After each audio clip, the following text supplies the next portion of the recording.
It's great to speak with you today, John, and I'm looking forward to hearing your views today on reverse logistics and the key of having talented people. Can you start by providing a brief background of yourself? Yes, I've been in the reverse logistics for about the past 20 years.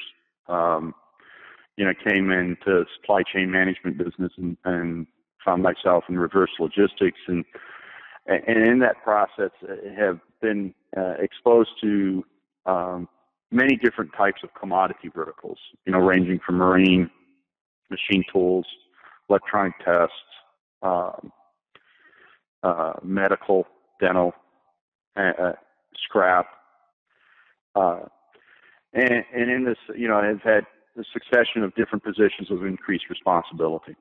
Um, what, and it's been a fascinating industry, and I've watched it grow. I've watched it expand. I think it is certainly at the beginning of its start, and I think that's exciting, and that's why I would like to highlight it. That for people who are introduced, the young people that are coming into the supply chain management industry. That's why I think that hey, look, you should take a look at the reverse supply chain business, because there's a lot of upside and a lot of opportunity, and we're at the beginning. We're not a mature industry.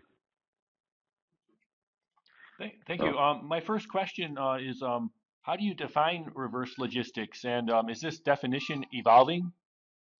uh, one to answer it, yes, it is evolving. I think we're still figuring those things out. I think the thing is that what you see how I define it is a manufacturer manufactures something new, and okay, it's done. It's the first user has used it as much as it, and that could be a truck over the road that's 600,000 miles, and they want to sell it. It could be a piece of medical equipment in the United States, an X-ray machine that a new X-ray machine has come out with better power, but that X-ray machine, used X-ray machine in the United States, is cutting edge in Africa or the second world. Second world. It's reverse logistics is about used stuff, and it ranges from even consumer returns, where somebody gets something and they immediately return it in a matter of weeks, and usually that kind of type of property depreciates rather rapidly, to construction equipment, machine tools, to medical, and most of the time those assets do depreciate over time, but you will see occasionally some assets do appreciate in value, and at the end of the thing is scrap, and the scrap industry is part of, I consider it part of the reverse supply chain. It keeps things out of the landfill. It keeps things back. It's usable because they'll take the materials and send them back to the mill and make them usable again. And then, can you talk about some of the challenges with this industry and where you see it going?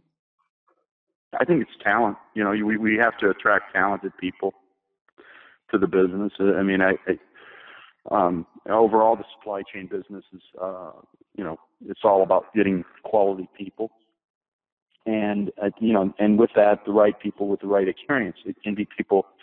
If you're in the medical surplus business, you're going to want people who are knowledgeable about medical surplus. If it's trucks, you want knowledgeable truck people. If it's marine equipment, you want knowledgeable people. And you want people who can learn quickly, because things change quickly here. I mean, what could be usable today in 1 year may be obsolete or not being able to be used a year from now. So it's a business that quickly changes.